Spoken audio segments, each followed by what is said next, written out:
Mga kapuso, naka-alerto ang iba't ibang ahensya ng pamahalaan para sa posibleng epekto ng bagyong Inday. Ngayong weekend, inaasahan ng malakas sa pagulan sa Metro Manila ayon sa Pag-asa dahil sa hanging habagat na pinalalakas ng bagyo. May unang balita si Rafi Tima. Maagang ibinabat itinali ng mga operator sa mga naglalakyang billboard sa kahabaan ng EDSA kabilang ang mga nasa Guadalupe. Bagamat hindi na super typhoon ang bagyong Inday, malakas daw ang hanging dala ng habagat na hinahatak ng bagyo.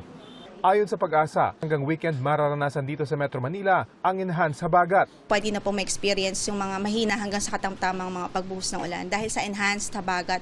Pero yung peak po niya or yung kasagsagan talaga by weekend, Saturday and Sunday, nakikita natin malakas na mga pagbuhos ng ulan.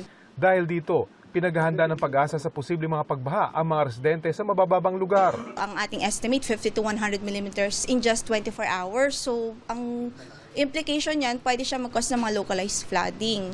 Patuloy daw ang pagbabantay ng palasyo sa sitwasyon.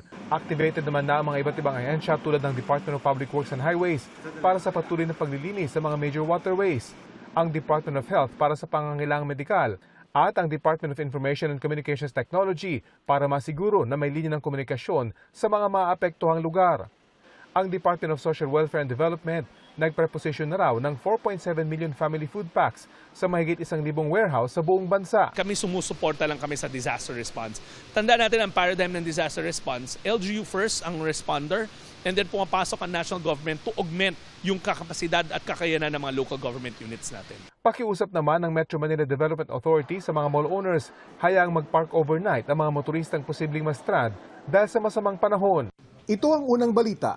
Rafi Tima, GMA News.